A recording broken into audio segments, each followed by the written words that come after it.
Om Sai Ram. Today I am going to start chapter 11. Sai as Sagun Brahma, Dr. Pandit's worship, Haji Siddik Falke, control over the elements. Let us now in this chapter describe the manifested Sagun Brahma Sai as to how he was worshipped and how he controlled the elements. Sai as Sagun Brahma. There are two aspects of God or Brahma. Number one, the unmanifested Nirgun, and two, the manifested, that is Sagun. The Nirgun is formless while the Sagun is with form. Though both denote the same Brahma, some prefer to worship the former, some the later. As stated in the Gita, chapter 13, the worship of the latter is easy and preferable. As man has got a form, that is, body, senses, etc., it is natural and easy for him to worship the God with his form. Our love and devotion do not develop unless we worship Sagun Brahma for a certain period of time, and as we advance, it leads us to the worship, that is meditation of Nirgun Brahma. So let us start with Sagun worship.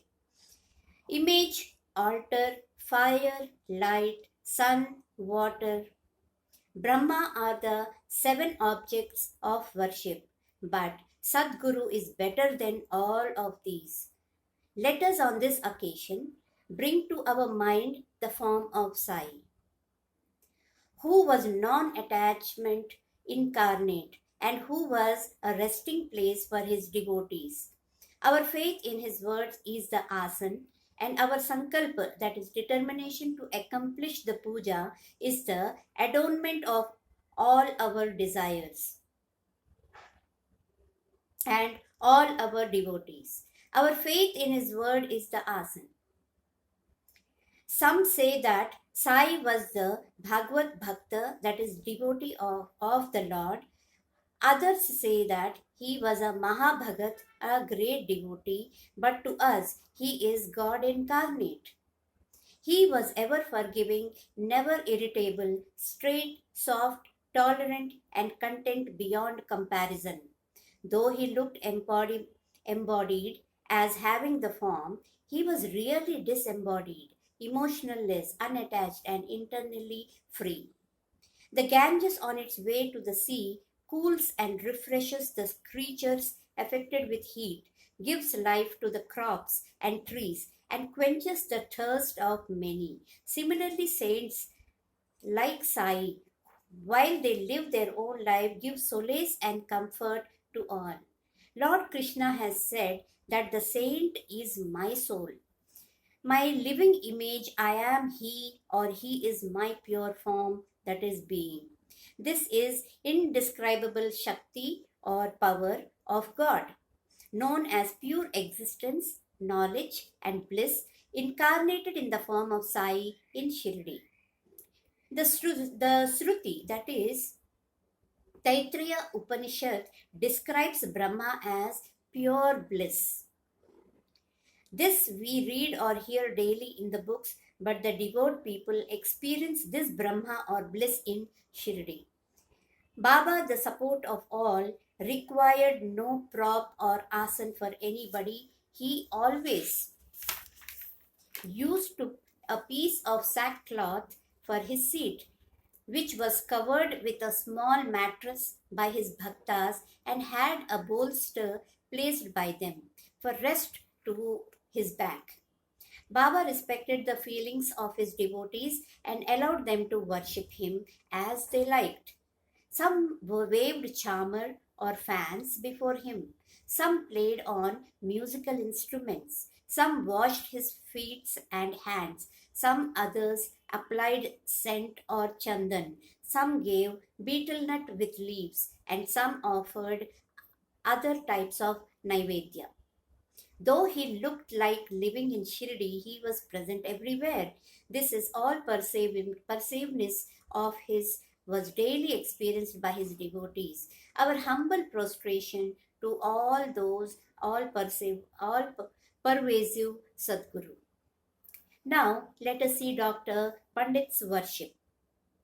One Dr. Pandit, a friend of Tatya Sahib Nulkar, once came to Shirdi for Sai Baba's darshan. After saluting Baba, he sat in the masjid for some time. Baba asked him to go to Dada Bhat Khelkar. He went to Dada Bhat, but by whom he was very well received. Then Dada Bhat left his house for puja, and Dr. Pandit accompanied him. Dada Bhatt worshipped Baba. Nobody until then dared to apply chandan paste, that is sandal paste, to Baba's forehead. Only Mal Sapti used to apply it to his throat.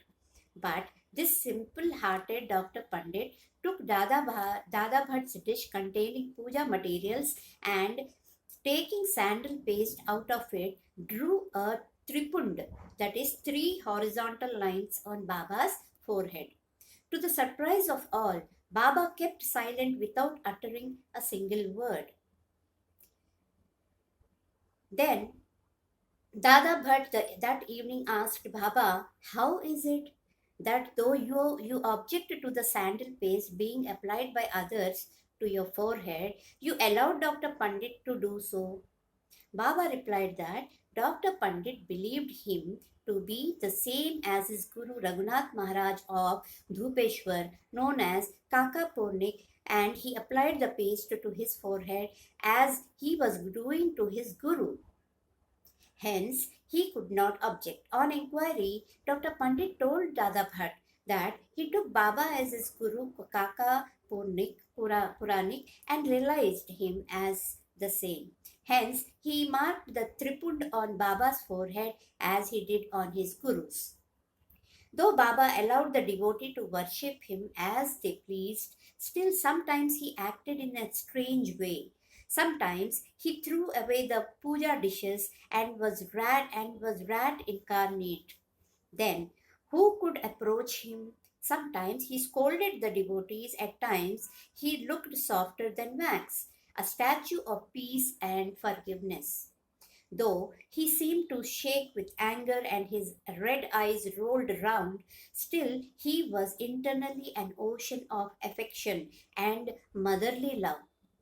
He would call out his devotees and say that he never knew why he was ever angry with them. If it was possible that mothers would kick their children and the sea turned back the river, he could neglect the devotee's welfare, that he, the slave of his devotee, always stood by them and responded to them whenever they called upon him, and that he always longed for their love. Now, let us see the story of Haji Siddik Falke. There was no knowing as to when Baba would accept a devotee. That depended on his will. Siddik Falke's story is to the point. One Mohammedan gentleman by name Siddik Falke of Kalyan, after making pilgrimage of Makkah and Medina, came to Shirdi. He lived in the Chavdi facing north and sat in the open courtyard of the masjid. For 9 months, Baba ignored him and did not allow him to step into the masjid. Falke felt most disconsolate and did not know what to do. Somebody advised him not to be disappointed but to try to approach Baba through Shama, that is Madhavrao Deshpande, a close and intimate devotee of Baba. He told him that as they approached the Lord Shiva through the servant and devotee Nandi, so should Baba be approached through Shama. Falke liked the idea and implored Shama to intercede for him. Shama agreed and on a convenient occasion spoke to Baba about him. Thus, Baba, why don't you allow the old Haji to step into the masjid? While so many persons freely come and go after taking your darshan, why not bless him once?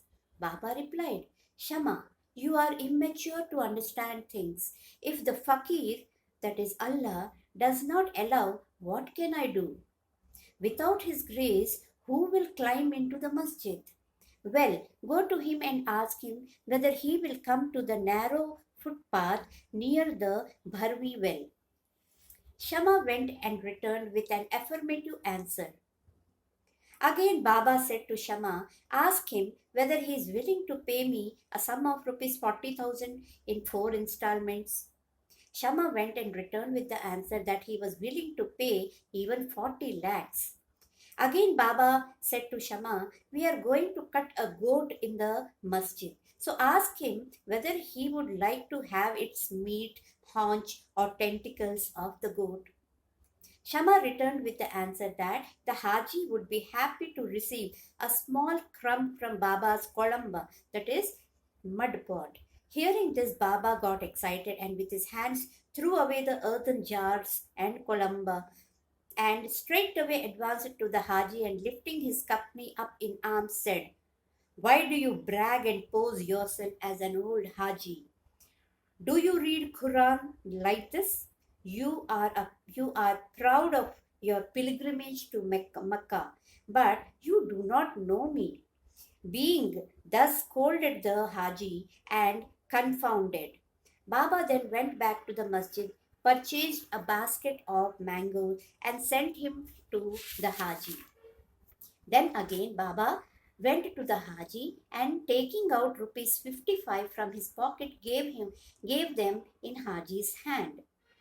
Thenceforth, Baba loved the Haji, invited him for meals, and the Haji thereafter came into the masjid whenever he liked.